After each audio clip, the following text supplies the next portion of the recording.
Graça e paz, que alegria podemos compartilhar a palavra nesse assunto tão importante, tão caro para o nosso Deus, que é o casamento. Eu queria convidar os nossos irmãos a abrir as suas Bíblias, lá no comecinho de Gênesis, porque nós queremos aqui compartilhar o casamento do início. Então, o casamento teve início realmente no início, em Gênesis, capítulo 2. Eu vou chamar alguns versículos aqui para a gente formar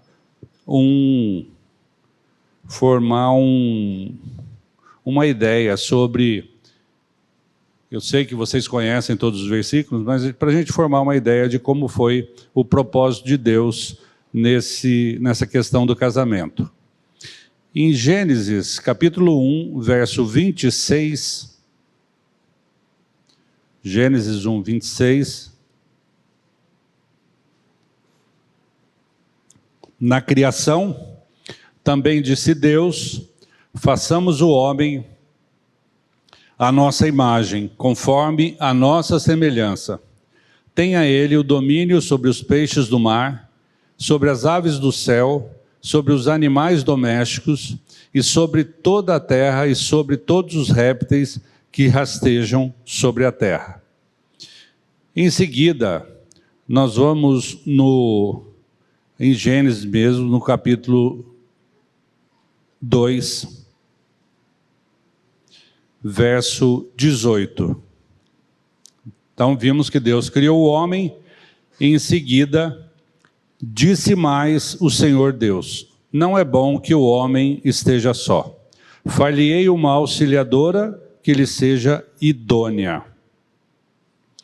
Deus criou o homem e viu que não era bom que ele estivesse só. Planejou então uma auxiliadora. Aí no verso 21 do capítulo 2, então o Senhor Deus fez cair pesado sono sobre o homem, e este adormeceu. Tomou uma das suas costelas e fechou o lugar com carne.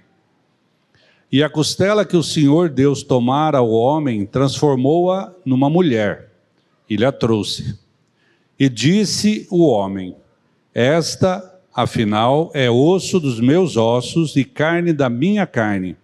Chamar-se-á varoa, porquanto do varão foi tomada.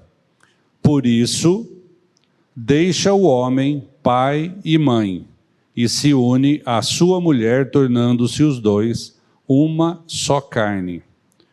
Ora, um e outro, o homem e a sua mulher, estavam nus, e não se envergonhavam. Encerra aqui o capítulo 2. 2 capítulos apenas, sem pecado no mundo. No início do capítulo 3, então, vem a queda. Em 3:7, capítulo 3, verso 7. Abriram-se então os olhos de ambos e perceberam que estavam nus. Coseram folhas de figueira e fizeram cintas para si.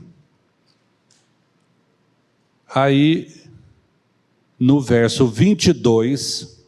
Então disse o Senhor Deus, eis que o homem se tornou como um de nós, conhecedor do bem e do mal. Assim que não estenda a mão e tome também da árvore da vida e coma e viva eternamente. Pai querido, nós estamos diante da Tua palavra e nós queremos clamar por Tua misericórdia, Pai, para que o Senhor nos ensine e compreendamos, pela revelação do Teu Santo Espírito, a grandeza dessas palavras, o entendimento, para que os nossos casamentos sejam o formato do Teu propósito nas nossas vidas. E é no nome de Jesus que nós oramos. Amém. Então nós vimos aqui que o casamento foi criado antes do pecado. O propósito e o projeto de Deus foi lá no Jardim do Éden, onde Ele criou o homem, formou a mulher, e ele viu que não era bom que o homem estivesse só.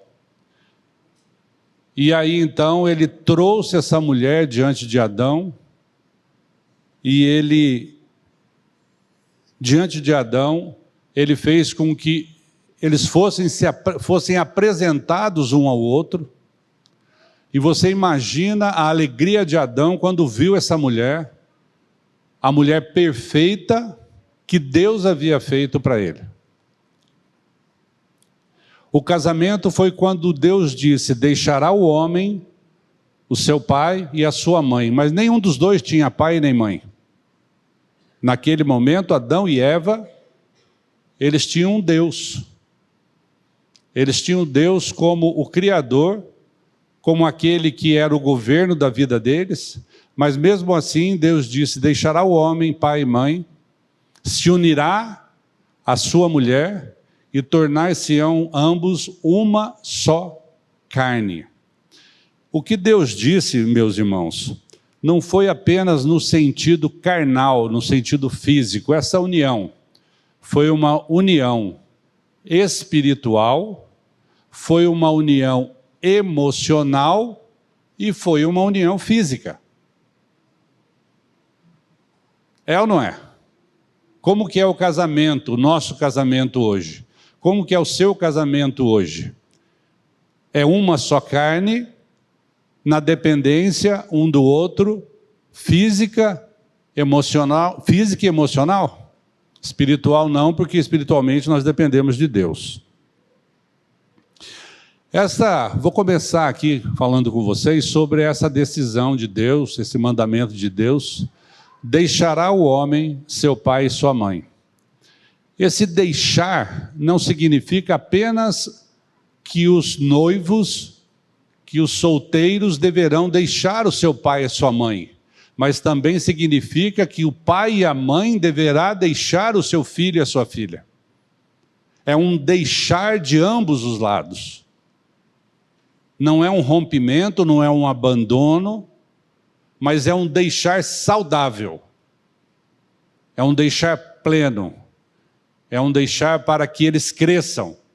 É um deixar para que os pais tenham verdadeira dependência e submissão do Senhor e não dos filhos. Por isso é uma decisão que é cumprindo o mandamento de Deus, é uma decisão que faz com que a gente cresça dentro do nosso casamento. O alicerce espiritual, para que a gente tome essa decisão, é bíblico. E aí eu puxei um texto aqui de Filipenses 4:19, que diz assim a palavra de Deus: e o meu Deus, segundo a sua riqueza em glória, há de suprir em Cristo Jesus cada uma das vossas necessidades. Por quê que Paulo escreveu isso? Porque muitas vezes nós somos tentados a buscar suprir as nossas necessidades no cônjuge. Buscar suprir as nossas faltas, as nossas carências no outro. É um cego conduzindo o outro cego.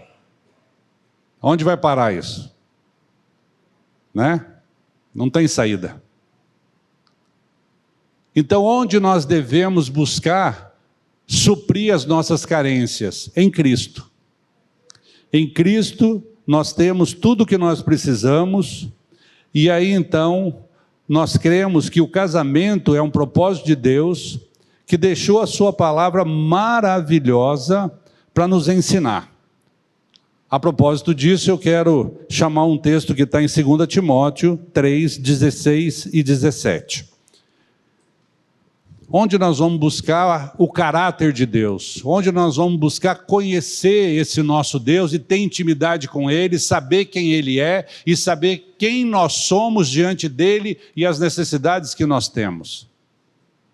O texto da palavra de Deus diz assim: toda a Escritura é inspirada por Deus e útil para o ensino, para a repreensão, para a correção, para a educação na justiça, a fim de que o homem de Deus seja perfeito e perfeitamente habilitado para toda boa obra.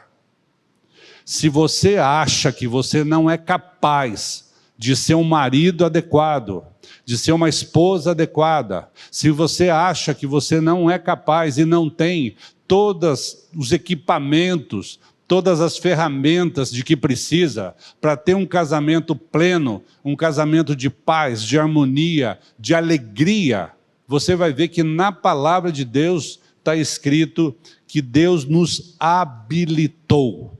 Porém, para que isso aconteça, é preciso que você seja uma nova criatura em Cristo Jesus. É preciso que você compreenda aquele texto que o pastor Maurício trouxe aqui. Compreenda aquele texto na sua perfeita descrição que consta ali na palavra. Pois o amor de Cristo nos constrange. Não é o amor da esposa, não é o amor do marido, mas é o amor de Cristo, que nós vamos ver mais adiante sobre esse amor incondicional de Deus através da pessoa de Cristo por nós. É esse amor que faz toda a diferença dentro das nossas casas, dentro dos nossos lares. Vocês vão observar, então, neste mês de abril, que nós vamos ter alguns estudos bem pragmáticos. Nossos estudos serão práticos. A gente tem ouvido a palavra, a gente tem ouvido a mensagem do Evangelho, a gente tem ouvido a mensagem da santificação, a gente tem ouvido o propósito de Deus aqui através da palavra, mas nesse mês nós gostaríamos de tratar o propósito de Deus de forma bem prática. Bem prática. Porque em Cristo Jesus nós fomos feitos para as boas obras. Nós somos salvos para as boas obras. E essas boas obras, meus amados, ela não fica apenas no âmbito espiritual, onde nós queremos pregar para as nossas esposas, mas nós não lavamos uma pia cheia de louça. Nós queremos ser espirituais e ler a palavra de Deus, mas nós não levamos lixo lá na rua. O que é o cristão na prática? Como que você e a sua esposa estão vivendo dentro das suas casas? É isso que eu quero saber. E é isso que vocês vão ouvir. Mas para começar, como a proposta aqui é falar do casamento do início ao fim, nós vamos começar, eu dividi esse estudo em 3 tópicos. O namoro. Então, vocês que já casaram vão ouvir também, porque vão relembrar. Os que não casaram ainda vão ouvir para poder escolher. Ou se já escolheram, vão ouvir para poder entender e compreender o que tem que ser trabalhado no relacionamento de vocês. Eu vou falar sobre o casamento e, por fim, eu vou falar sobre uma expressão que eu acho que todos conhecem, que é o ninho vazio, que é onde eu estou. Então, eu dividi em 3 tópicos e apenas eu vou arranhar esse assunto que é tão profundo, é tão denso que a gente não consegue falar isso em 1 hora de jeito nenhum. Então nós vamos falar um pouquinho, só um pouquinho, bem na prática, ok? Então vamos lá. Namoro. O que aconteceu com o namoro após o pecado? Nós já vimos o texto da palavra de Deus, que o plano do casamento feito por Deus foi antes do pecado, mas aí depois veio o pecado. O que aconteceu com o pecado? Vocês já sabem, lá em Gênesis está escrito, que Deus vinha falar com Adão todo final de tarde, é ou não é? Toda a viração do dia, Deus conversava com Adão. Depois do pecado, o que aconteceu?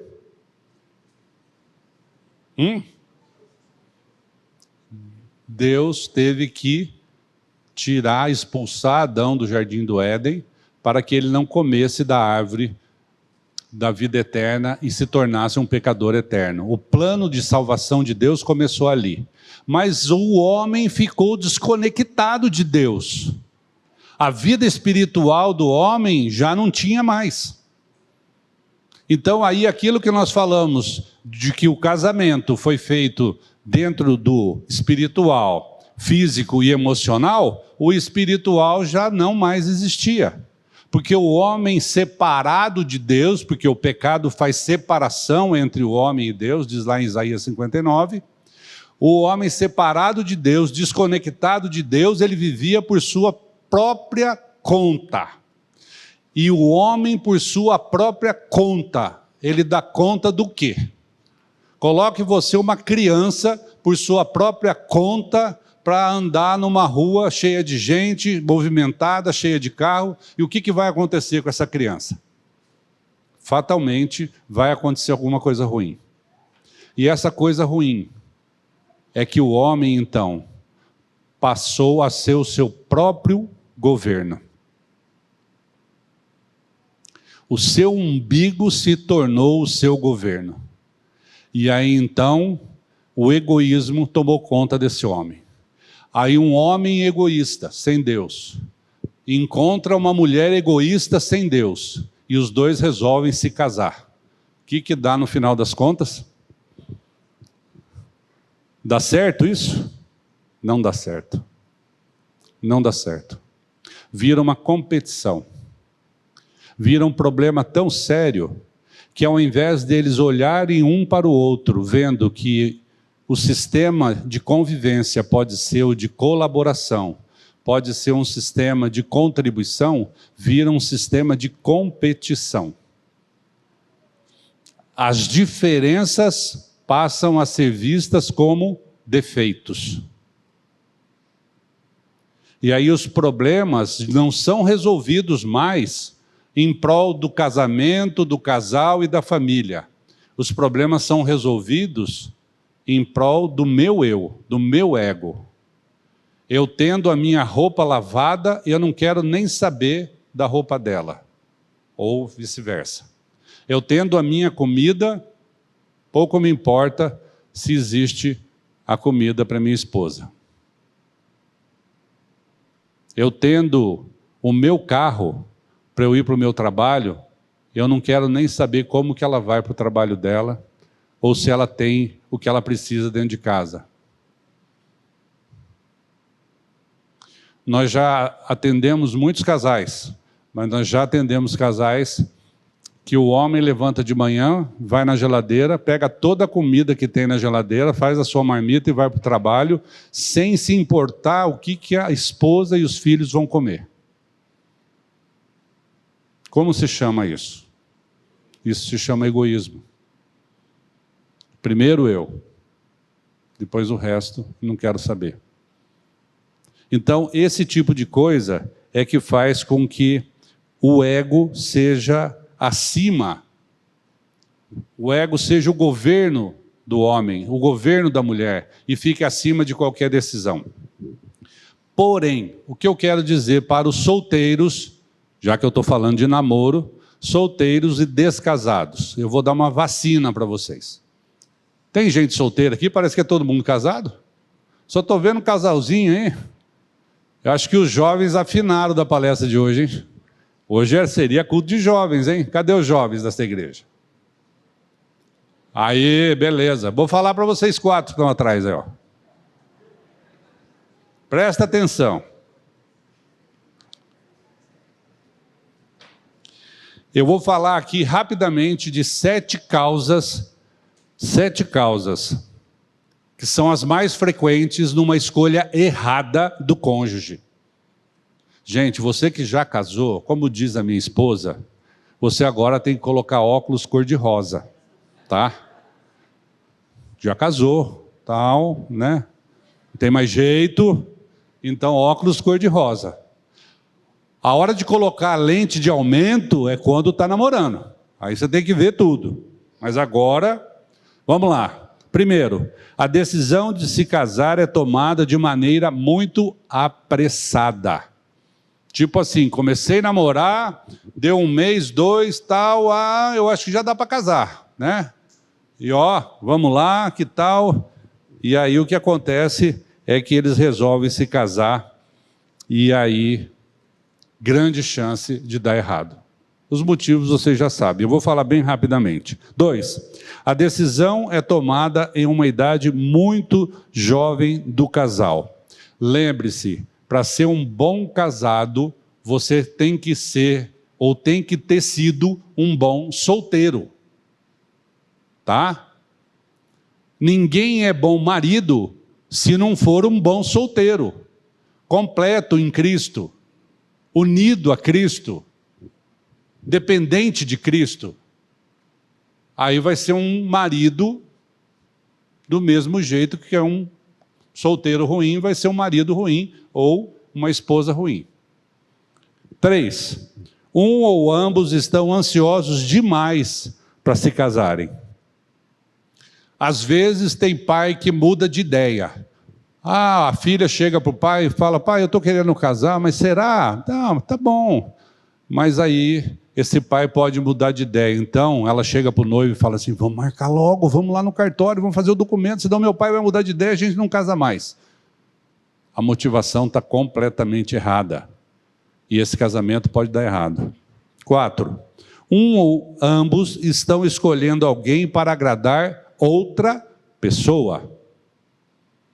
Eu vou casar porque a minha mãe gosta dessa moça. O meu pai tinha um sonho que eu me casasse com uma mulher da minha altura. Olha só, ele nunca me falou isso. Mas o dia que ele conheceu a Cota,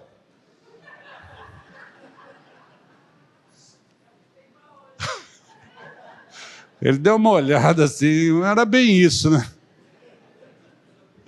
Aí vai que eu falo, não, meu pai vai falar que eu não posso casar, vamos casar logo, vamos marcar o casamento e tal. Graças a Deus isso não aconteceu. Mas não para agradar outra pessoa.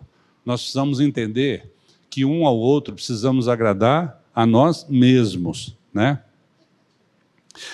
5. A base da experiência é muito limitada. Por exemplo, o casal namora faz 5 anos.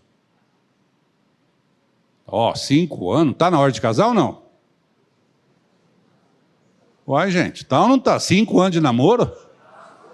Tá na hora. Só que tem uma coisa. Nesses 5 anos, eles se viram 5 vezes. Porque um estuda lá em Manaus e o outro aqui no Paraná. Aí é carta para lá, carta para cá. Hoje não, né? Hoje é WhatsApp e tal. Mas 5 vezes eles se encontraram nos natais desses 5 anos. Eles têm uma boa experiência? Não tem. Não dá para casar.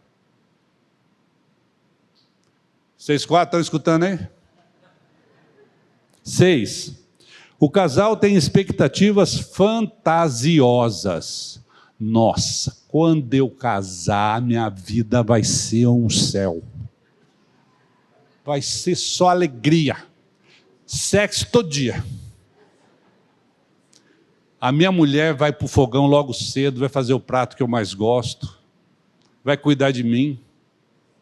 A mulher pensa assim, meu marido vai ser aquele homem que não vai deixar eu fazer nada, vou dormir até as 10. É uma fantasia, gente. É uma fantasia. Casou? Sábado, domingo, tudo bem, vai almoçar com o pai e com a mãe. Na segunda-feira, como diz a minha esposa, tem um bucho de roupa lá na área de serviço. E daí? Casamento não é isso. Então, não se prenda por essas fantasias. E por último, um ou ambos, isso aqui é muito sério, gente. Um ou ambos podem ter personalidade sem tratamento ou problemas de comportamento. Esse aqui eu vou até ler, porque é muito sério. Se existem traços de personalidade questionáveis na outra pessoa, como ciúmes excessivos.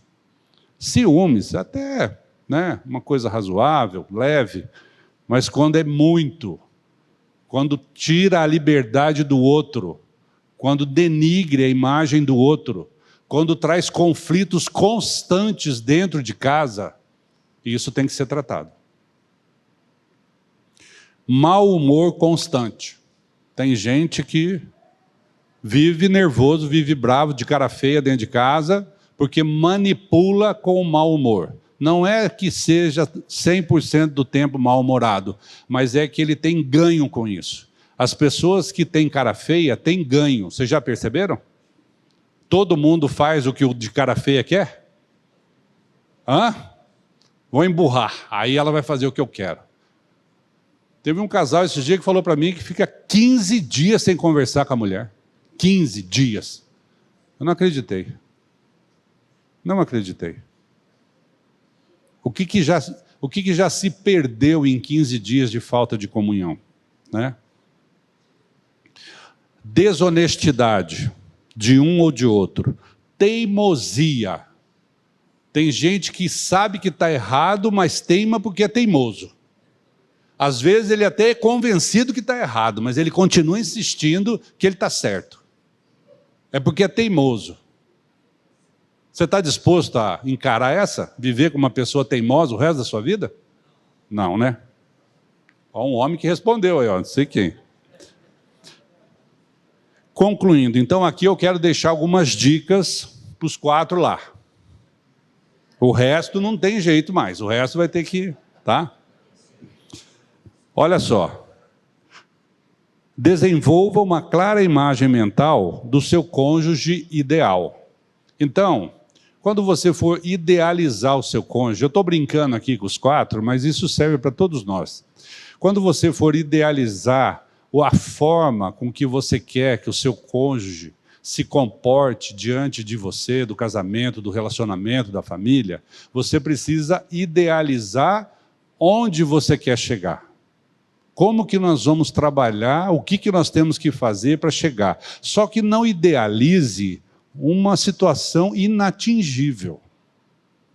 Tenha um sonho um pouquinho mais plausível, um pouquinho mais factível, para poder alcançar, senão você não vai alcançar. E aí o que vai acontecer? Você vai ficar frustrado constantemente, porque você não vai ver aquela mulher que você sonhou, que idealizou, porque ela não vai ser essa mulher. Então se alegre com as pequenas mudanças. Se alegre com as pequenas coisas que o Deus vem fazer e transformar na vida dela e que seja benefício para o casal. Olha que interessante, a minha esposa não lia a Bíblia e agora eu estou percebendo que ela tem lido todas as manhãs.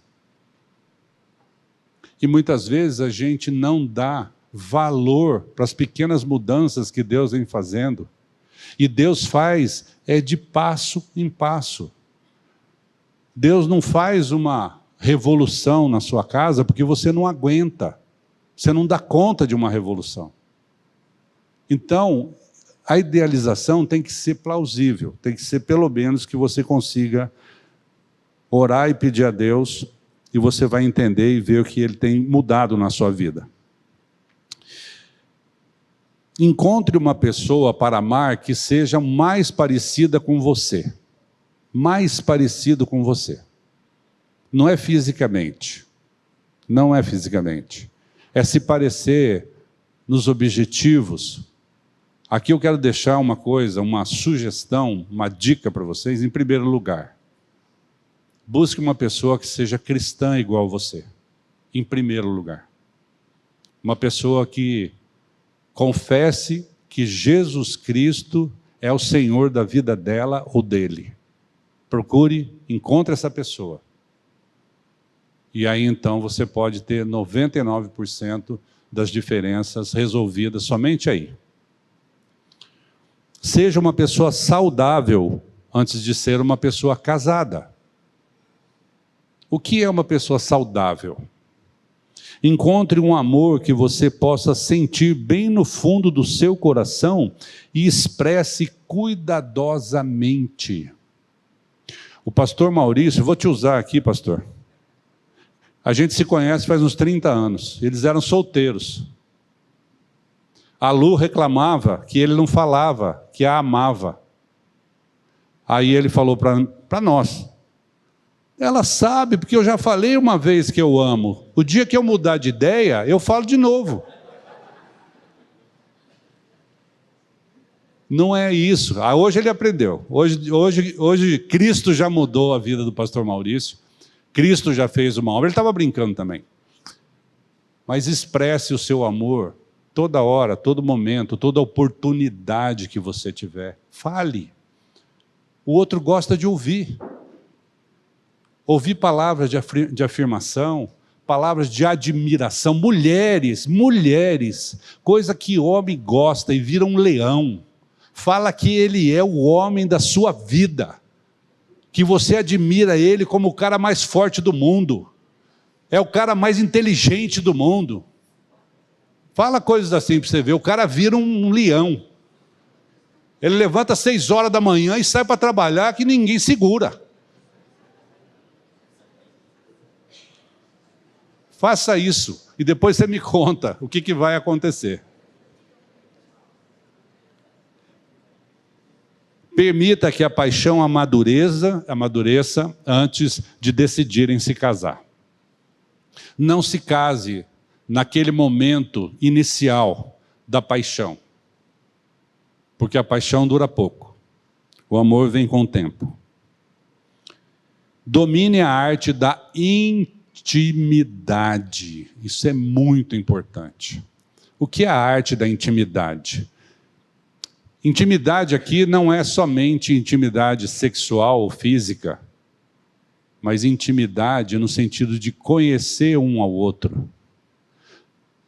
Intimidade no sentido de um olhar para o outro e saber, sem falar, o que o outro quer. Vocês já viram isso? Vocês já viram um casal que olha um para o outro e não precisa nem falar? Porque é intimidade, conhece, convive, anda junto. Qual a mulher aqui que sabe quando o marido está com a conta estourada? Só de olhar. Só de olhar. A minha sabe. Qual o marido aqui que sabe quando a esposa não quer ter relação sexual só de olhar? Não precisa nem conversar. Como que se constrói isso? Como que se chega nisso? Convivência, intimidade, conversa e respeito um pelo outro. Celebre o seu casamento com total apoio da sua família e dos seus amigos. Lembre-se que nós estamos falando aqui ainda para namorado, tá? Os solteiros devem celebrar e resolver e decidir pelo casamento com o apoio dos pais, com o apoio da família, com o apoio dos amigos, dos irmãos, que é muito melhor do que fazer isso à revelia de todo mundo. Aprenda e exercite uma forma de resolver conflitos na caminhada do amor. Quem aqui sabe resolver conflitos sem dormir no outro quarto? Sem que aquilo precise os vizinhos todos ficar sabendo? Sem que aquilo seja um problema para ficar 15 dias sem conversar um com o outro? Gente, conflito, diferença, discordância são coisas naturais, são coisas normais. Aquele casal que fala, na minha casa nós nunca levantamos a voz um para o outro. A minha relação com a minha esposa é perfeita. Eu já fico meio com o pé atrás. Porque ou é mentira, ou então um está se anulando completamente. Porque não tem como. Nós somos diferentes. Deus nos fez diferentes. A gente veio de famílias diferentes. A gente tem costumes diferentes. A gente tem pensamentos diferentes. As nossas digitais são diferentes. Nós somos diferentes, cada um de nós, diante de Deus. Então não dá para falar que a gente tem uma harmonia 100% perfeita e que não tem conflito dentro da nossa casa. Não existe isso. Então, como resolver os conflitos? É uma arte a ser aprendida. Respeitando, conversando, colocando as suas ideias e conversando 10 minutos, 15 minutos, meia hora, 1 hora, até que chegue-se a um consenso. Conversando. Técnica para resolver conflito. Solteiros, recuse-se a prosseguir nas providências do casamento até que você tenha condições de sustentar a sua casa.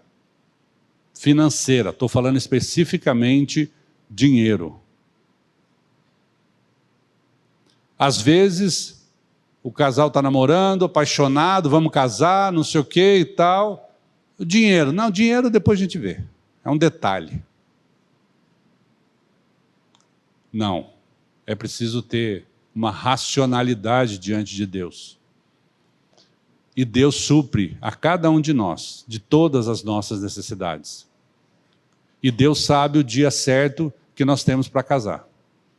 E Ele prepara tudo que nós precisamos para chegar naquele dia. Deus não faz essas coisas desprevenidamente ou de surpresa. E por último, vivam a vida comum do lar de maneira intencional, buscando um relacionamento amoroso na submissão da palavra, em oração e adoração ao nosso Senhor. Viver a vida comum do lar significa mudança completa de forma de vida. Eu era solteiro, vivia de um jeito, valorizava algumas coisas. Hoje eu casei, eu tenho que mudar completamente o meu jeito de vida e valorizo outras coisas, especialmente a vida comum no lar, debaixo da soberania de Deus. Eu quero compartilhar um texto com vocês de 1 Pedro 3:8. 1 Pedro 3, de 8 a 12.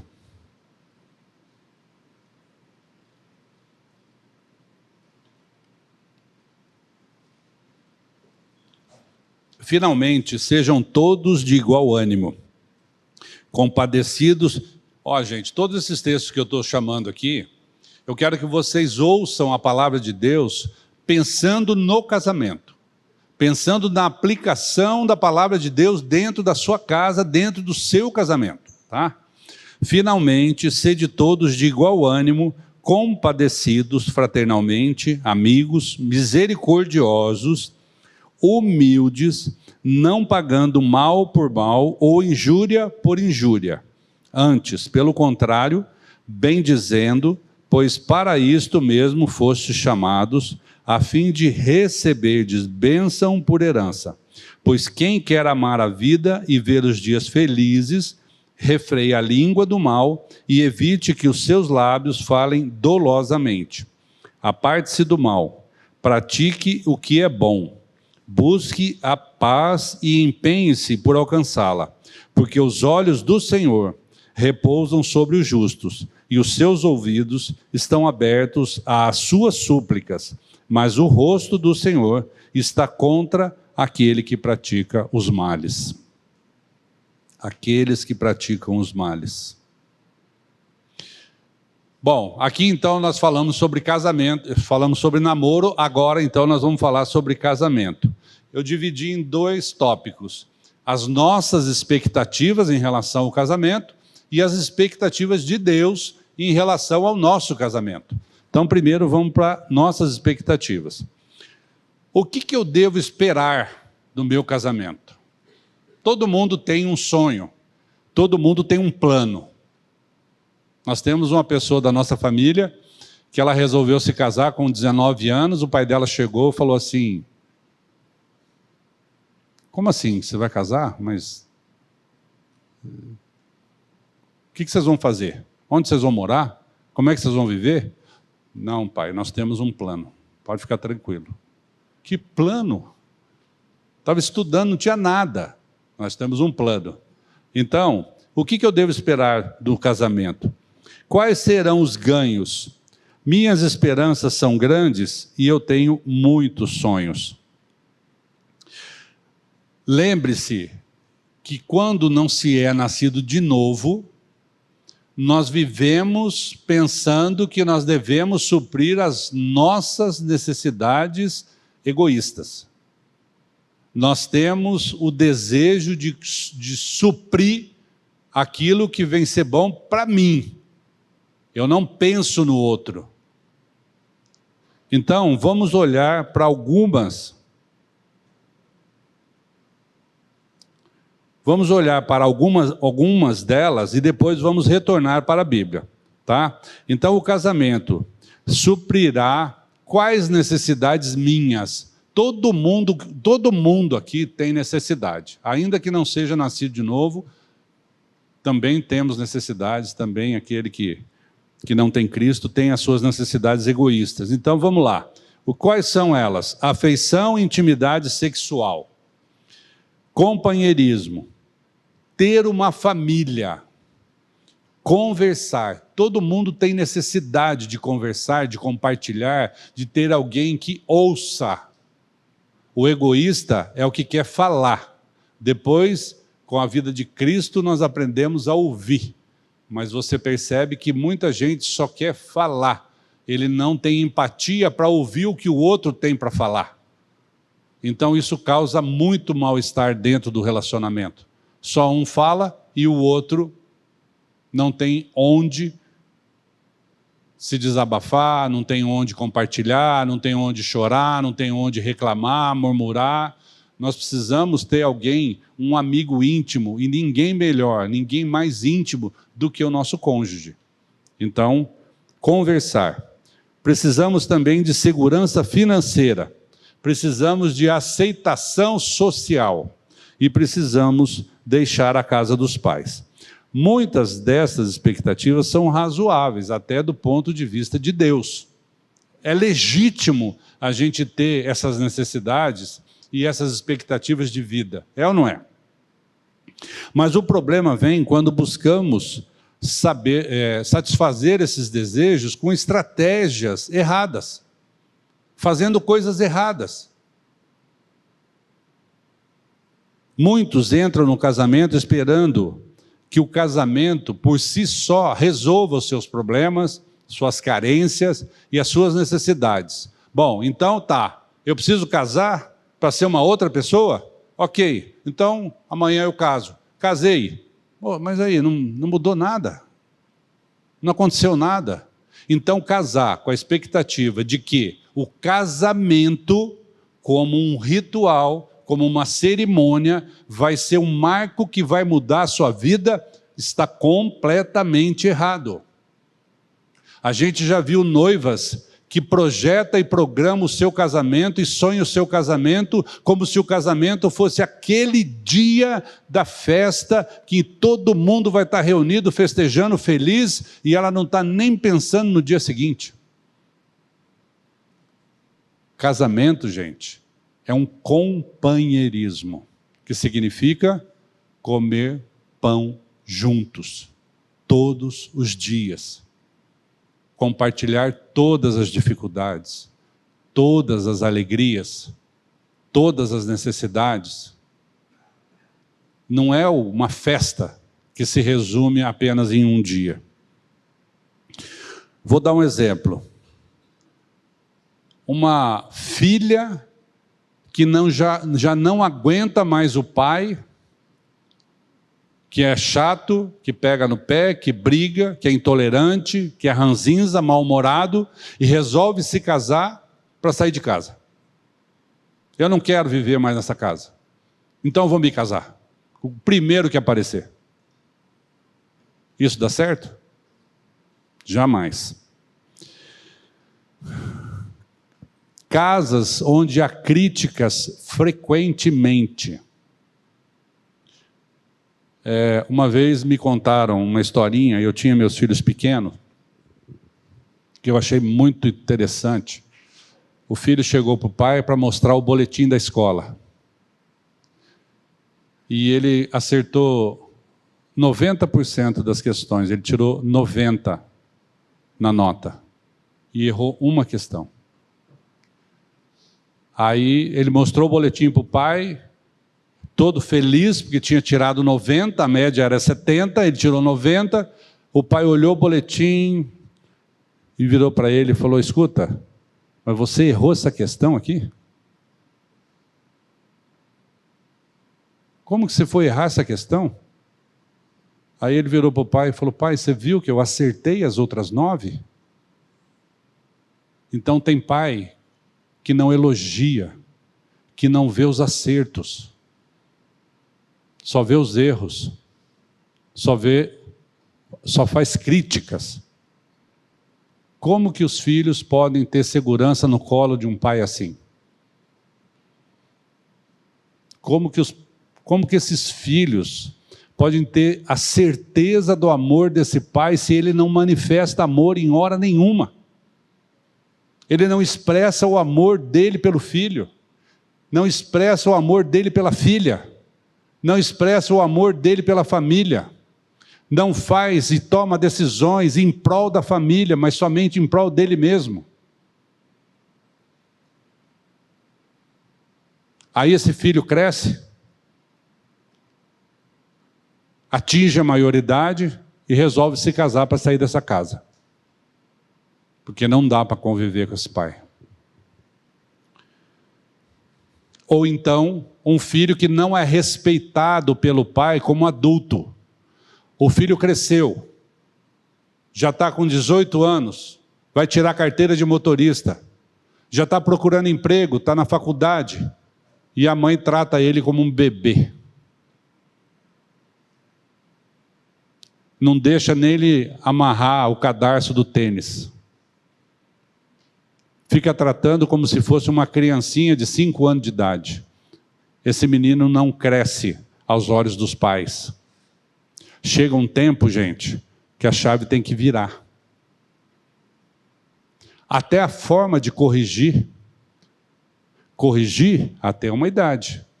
Passou, já não é mais correção, é conselho, é opinião, é conversa de adulto para adulto, de homem para homem, de mulher para mulher. Não dá para ficar tratando o filho de 40 anos como adolescente, como a gente tem visto por aí. Tem homem de 40 anos dentro de casa que está fazendo a 3ª, 4ª faculdade porque os pais querem que ele estude, que ele não está preparado ainda para arrumar um emprego, para tocar a vida dele.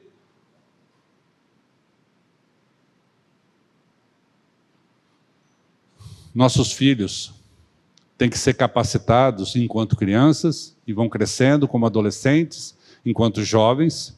Nós temos que fazer de tudo para eles serem preparados para o mundo e não para ficar na barra da saia da mamãe. E aí então esse filho que é tratado como criança, ele resolve se casar para sair de casa, que ele não aguenta mais ser tratado como um bebê. Está errado.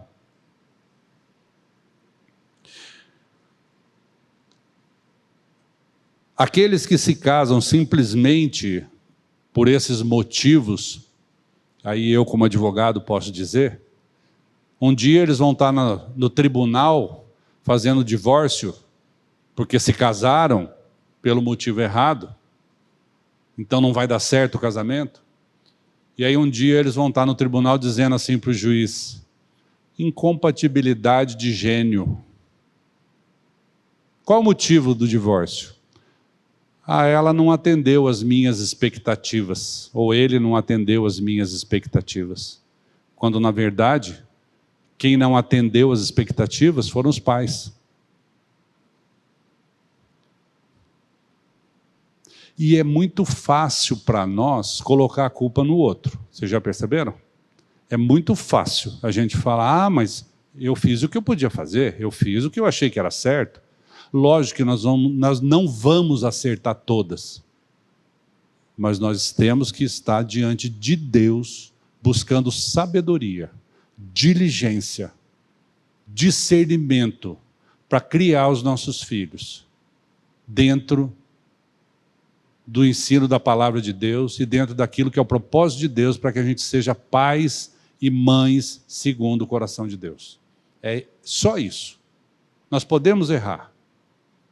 Já pedimos perdão para os nossos filhos N vezes, porque erramos.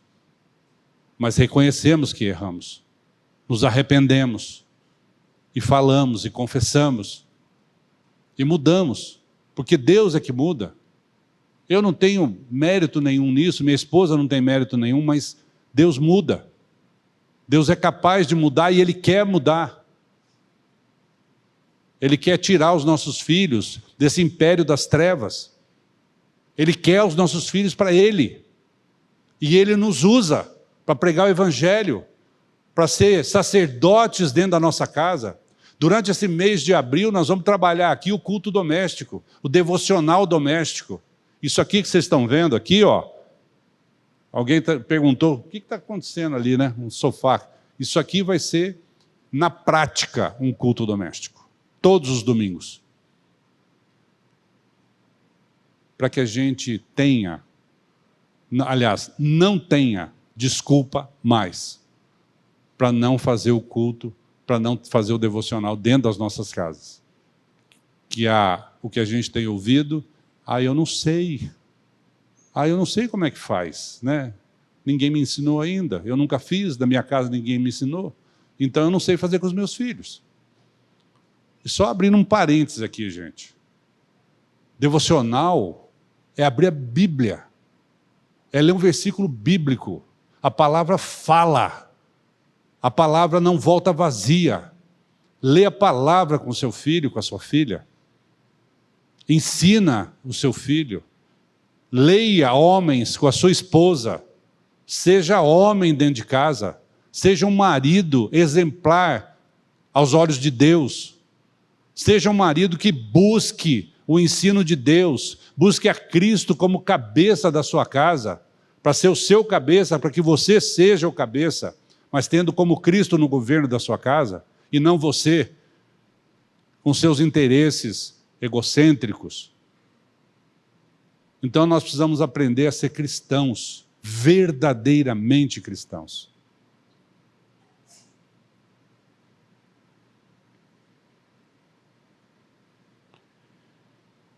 E quais são as expectativas de Deus para o seu casamento?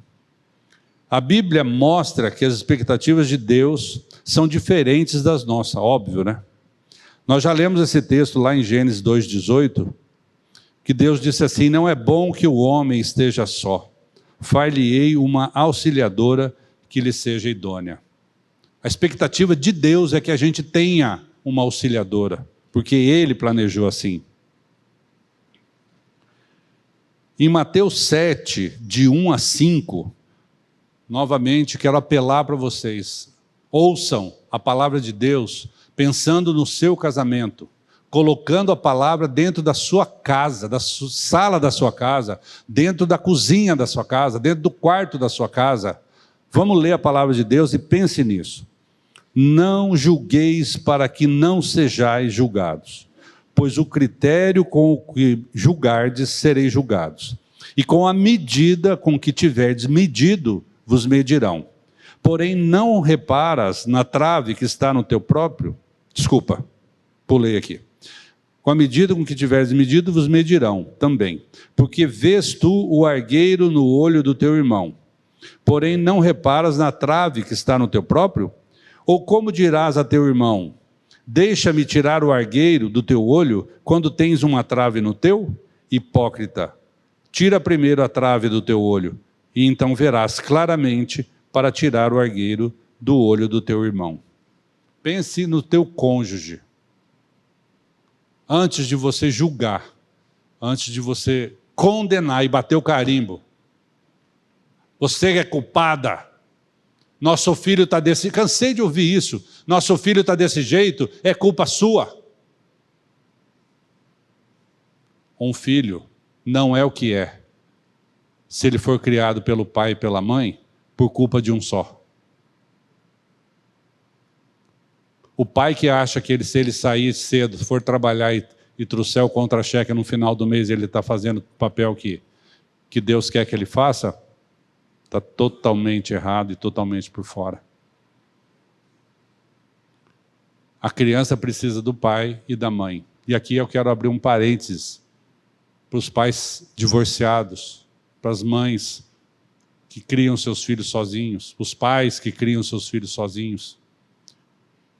Se você não tiver um pai, se você não tiver uma mãe ao seu lado para criar essa criança, saiba que você tem um Deus que é perfeito e perfeitamente capaz de te suprir e de te auxiliar, de te ensinar em tudo que você precisar para criar essa criança nos caminhos do Senhor.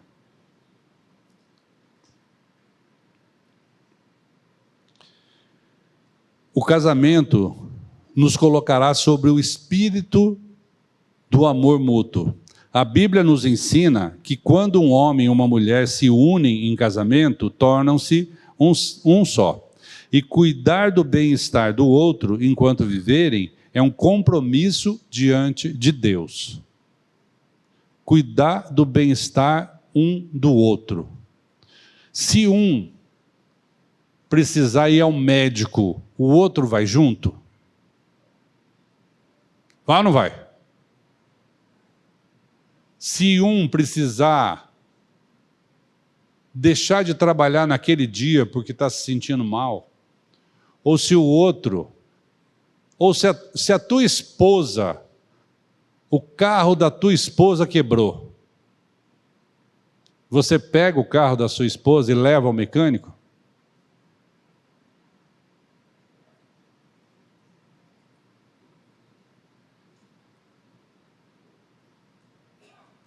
Gente, a minha Bíblia diz que Deus ia criar um povo para ele. E esse povo que Deus ia criar para ele ia ser conhecido. O povo de Deus ia ser conhecido nesse mundo. Como? Ia ser conhecido como um povo sábio e inteligente. O povo de Deus não deve ser conhecido como um povo negligente. De forma alguma. O povo de Deus é diferente, tem que ser diferente. O povo de Deus tem Deus. O povo que é regenerado por Cristo tem Cristo. E o amor de Cristo é que move os nossos corações, pois o amor de Cristo nos constrange.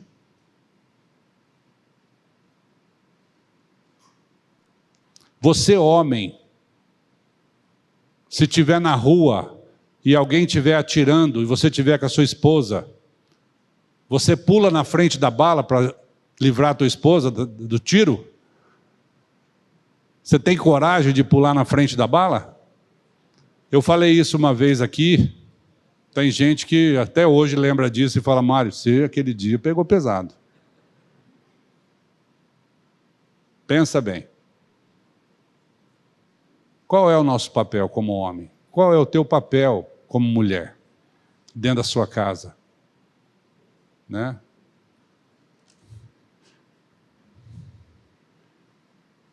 No entanto, a maior expectativa do Senhor para os nossos casamentos, qual é a maior expectativa do Senhor para os nossos casamentos?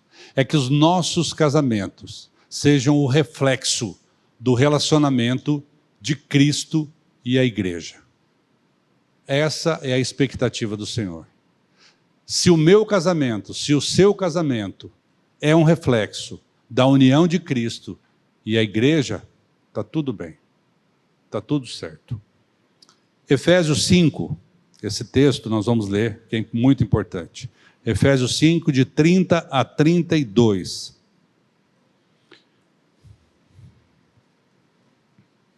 Porque somos membros do seu corpo.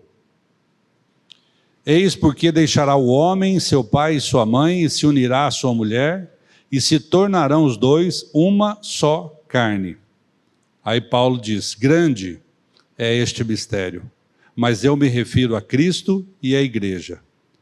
Não obstante vós, cada um de per si também ame a própria esposa, como a si mesmo, e a esposa respeite o marido.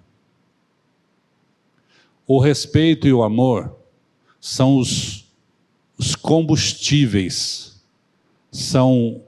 é a lubrificação, é aquilo que faz com que a amizade no casal flua de forma harmoniosa, faz com que a paz dentro da sua casa, do seu lar, seja presente, porque ali naquele lugar, quando chega um visitante, ele quer ficar ali por um bom tempo, porque ele se sente bem naquele lugar. As pessoas estranhas que chegam na sua casa, elas sentem o perfume de Cristo dentro da sua casa? Elas veem o resplandecer de Cristo na sua face, na face da sua esposa e dos seus filhos? As pessoas que não te conhecem e vêm a te conhecer, elas percebem que tem alguma coisa diferente ali, que elas não sabem identificar, mas é tão gostoso, é tão bom, que elas gostariam de ficar mais?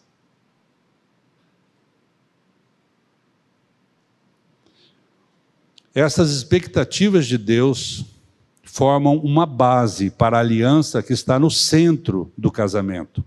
Eclesiastes 4, de 9 a 12. A palavra de Deus diz assim: melhor é serem dois. Melhor é serem dois do que um, porque tem melhor paga para o seu trabalho. Porque se caírem, um levanta o companheiro. Ai, porém, do que estiver só. Pois caindo, não haverá quem o levante. Também se dois dormirem juntos, eles se aquentarão. Mas um só, como se aquentará? Se alguém quiser prevalecer contra os dois, contra um, os dois lhe resistirão. O cordão de 3 dobras não se arrebenta com facilidade. Casamento é uma arte, mas é uma arte que é patrocinada por Deus. Você não precisa achar que você tem que buscar em você mesmo capacidade e força para manter o seu casamento. Busque no Senhor. Busque naquele que é soberano, que é suficiente e eficiente para sustentar o seu casamento. E agora eu vou falar rapidamente sobre o ninho vazio. Ninho vazio, muitas vezes, dá a impressão que é uma espécie de abandono ou de um lugar onde o casal fica ali e ninguém mais volta. O casal fica sozinho. Porém, vou falar pela nossa experiência. A nossa experiência diz que o ninho vazio aumentou a turma. Ao invés de sumir todo mundo, eles vieram com mais gente ainda. Então, gente, foi uma experiência muito gostosa. Foi muito bom, né, Barba? É isso aí. Então, não tenha esse medo de deixar os filhos casarem. Eles vão, mas voltam e traz mais gente junto. É como se fosse um mendigo ensinando o outro onde encontrou o pão, né? Porque a tua casa é um lugar de acolhimento, é uma casa de alegria. Então, mesmo casados, os filhos continuam fazendo parte das nossas vidas. E agora eu queria falar um pouquinho dos relacionamentos com os pais idosos, tá? Então, a pressão familiar, quando os pais atingem uma certa idade, é muito grande, porque nós precisamos dividir o tempo entre o cuidado com os pais e o cuidado com os filhos que se foram, mas ao mesmo tempo têm necessidades de convivência com a gente. Então a gente fica meio que um sanduíche, né? Fica no meio entre um e entre outro, tendo que dividir o tempo. Muitos pais idosos não compreendem isso. Acham que estão sendo abandonados, que agora meu filho já não me ama mais, porque ele não vem mais na minha casa, como vinha antigamente, já não é mais frequente e tudo mais. Eu quero dizer uma coisa para vocês. Nós precisamos detectar o porquê esses idosos, esses nossos pais, estão se sentindo dessa maneira. São pessoas imperfeitas como nós, né? Mas eles precisam ter confiança do teu amor. Você pode diminuir a frequência de visita, mas quando você visitar, você tenha em mente que ele precisa ter segurança, ele ou ela, né? Os pais idosos, precisa ter segurança de que você o ama, de que você a ama. E saber que pode contar com você, ainda que você não esteja todos os dias ali. Uma falta de postura adulta também prejudica muito. A gente tem que falar com os idosos de forma adulta. Não falar como criança, como pessoas que têm de alguma deficiência, mas falar de forma racional, explicando, falando conscientemente, para que eles entendam bem o que você quer falar. A comunicação é muito importante. Tem alguns idosos que se recusam a aceitar a idade. A pessoa está com 85 e acha que tem 18. Eu posso fazer tudo, né? Eu não preciso de ninguém, né? Onde já se viu?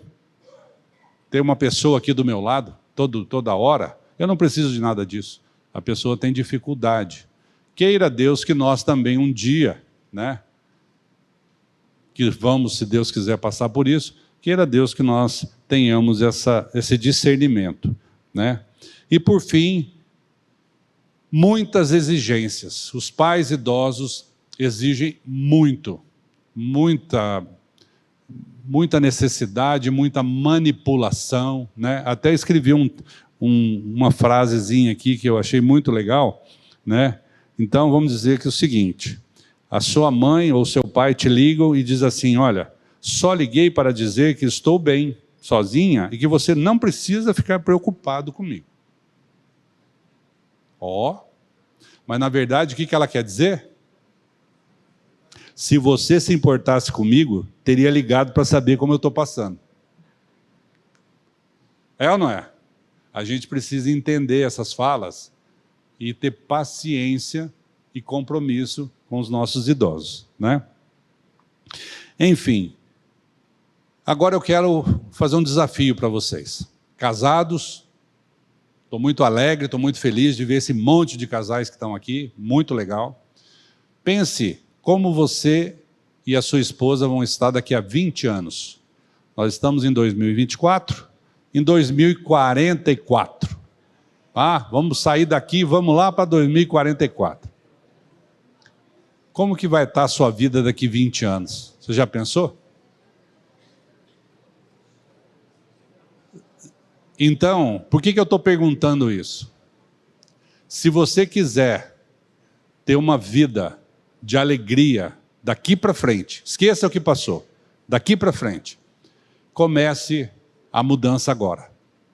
Comece a tratar de forma direta aquelas questões, aqueles assuntos que hoje estão te incomodando, que estão incomodando a sua esposa, que ela está reclamando.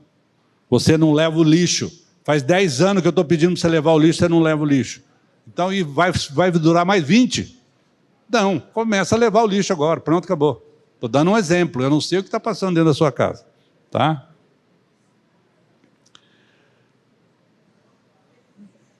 Então eu quero dizer para você que o seu casamento é como um sonho para você e para sua esposa. Olhe para ela ou para ele que está do seu lado aí e fala: eu tenho um sonho para você. Mas o nosso Deus tem um sonho muito maior para nós.